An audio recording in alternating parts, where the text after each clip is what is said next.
Bismillahirrahmanirrahim.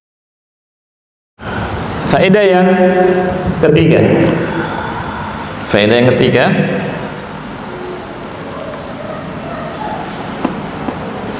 Annal murura baina yaday al-musalli min kaba'iri dzunub. Melewati orang yang sedang sholat merupakan dosa besar.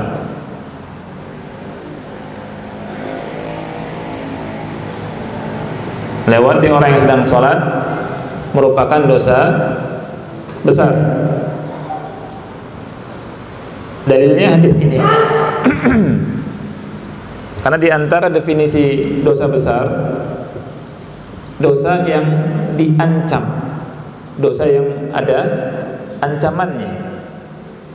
Rasul sallallahu alaihi wasallam dalam hadis yang mulia ini berkata, "Lau ya'lamul maru baina yaday al-musalli madza 'alaihi." Kalimat madza 'alaihi artinya menunjukkan dosa, ancaman. Seandainya orang yang melewati, orang yang sholat itu tahu tanggungan dosa yang akan dia tanggung, ini merupakan dalil bahwa orang yang melewati orang yang sedang sholat akan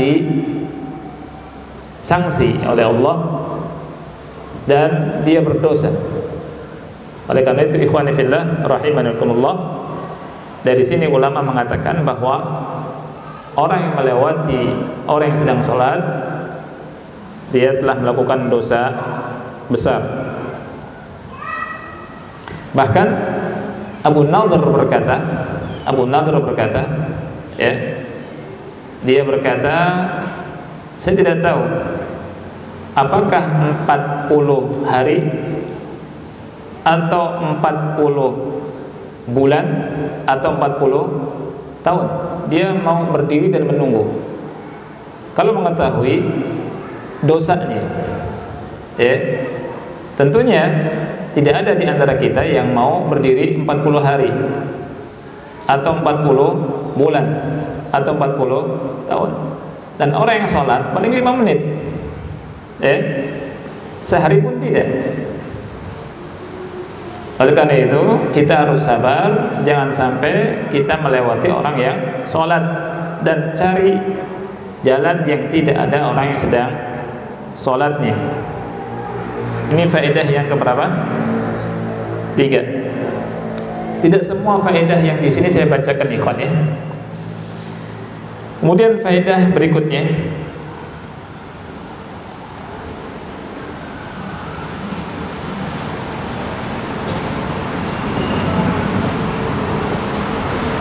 hadis ini zahirnya umum. Zahir hadis ini umum. Sekali lagi, zahir dari hadis ini menunjukkan keumuman, ya. Tetapi dikecualikan melewati makmum. Melewati apa? Siapa? Makmum. Nanti hadisnya akan kita baca. Hadis Ibnu Abbas radhiyallahu anhuma. Karena kaidahnya sutratul imam, sutratul makmum. Jadi sutrah imam itu sutrah bagi makmum. Artinya apa? Artinya kalau misalkan kita mau lewat, ya, maka kita lewat jamaah makmum, ini boleh. Contoh misalkan ada salah satu di antara kita sholat di depan, rakaat pertama misalkan, ada 6 baris ke belakang, kemudian dia batal, tidak boleh dia lanjutkan, kan? Wajib dia wudu, karena Rasulullah SAW bersabda, la yaqbalullahu sholata ahadikum idza ahdatsa hatta yatawadda. La yaqbalu Allah tidak menerima salat salah satu di antara kalian apabila dia berhadas sehingga dia berwudu. Ketika batal, maka dia lewat di depan orang yang sholat. jadi tidak mengapa. Asal jangan melewati imam. Kalau lewat makmum boleh. Ya. Bisa dipahami ya? Yang tidak boleh itu lewat imam. Ya. Antum bisa lihat hadisnya. Hadis yang ke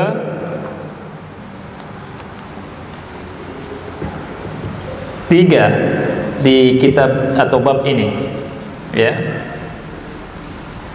Hadis yang ketiga, An Abdullah bin Abbas, dari Abdullah bin Abbas radhiyallahu anhuma, annahu qala, bahwasanya beliau berkata, aqbaltu rakiban ala himarin atan, aku datang mengendarai keledai betina. Jadi ini menunjukkan bahwa kita mengendarai atau menunggangi, ya, keledai itu diperbolehkan. Apalagi jantan, betina saja boleh. Di sini himarin atan. Atan ini unsa himar. Makanya terjemahannya adalah keledai betina. Di waktu itu, ya, umur dari Abdullah bin Abbas sekitar antara 13 atau 14 tahunan, ya. Karena Ibnu Abbas radhiyallahu anhuma, ikhwani fillah, lahir 3 tahun sebelum hijrah. 3 tahun sebelum hijrah Abdullah bin Abbas lahir. Setelah umur 3 tahun ada perintah hijrah oleh Allah kepada Rasulnya sallallahu alaihi wasallam. Hijrah, lahirnya Ibnu Abbas di Mekah, ya. Dan beliau berkata, wa ana yauma idzin qad nahaztul ihtilam, dan aku saat itu, ya, aku saat itu hampir balik. Ini menunjukkan umurnya sekitar 13 dan 14 tahun. Subhanallah, tapi ikhwan, sahabat yang umurnya masih belasan itu kayak orang dewasa. Antum bisa baca kisah para sahabat ketika mau perang Uhud. Ada Ibnu Umar, ada Ibnu Abbas, ada sahabat-sahabat yang lain yang masih kecil-kecil ingin ikut perang. Sampai diukur tingginya belum pas, sampai jinjit sebagian sahabat kecil itu, supaya bisa masuk dalam barisan soft sahabat yang ingin ikut perang. Anak kita sekarang umur 13 tahun lagi ngapain? Sekarang lagi pada main game, ya. Lihat, Abdullah bin Abbas berkata, qad nahaztul ihtilam, ya, hampir balik.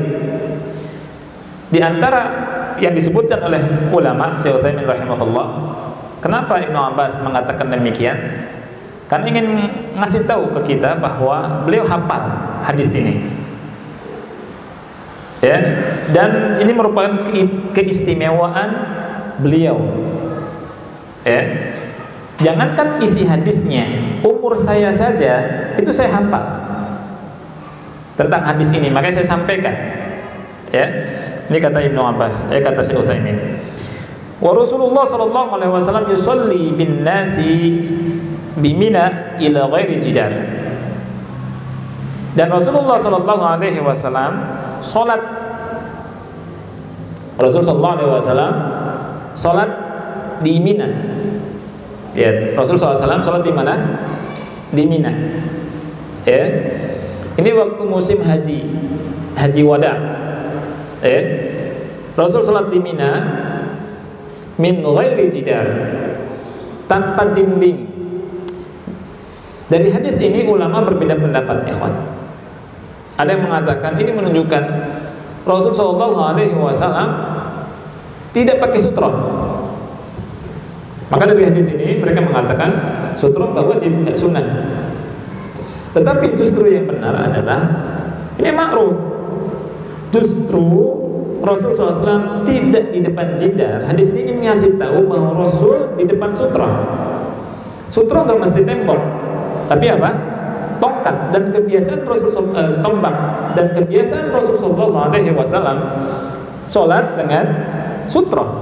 Makanya ada Rasul bawa tombak kecil, ya kan, kemudian ditancapkan di depan beliau ketika beliau mau sholat. Famarartu baina yaday ba'dis saffi fanazaltu, maka aku melewati di sebagian di depan sebagian shaf,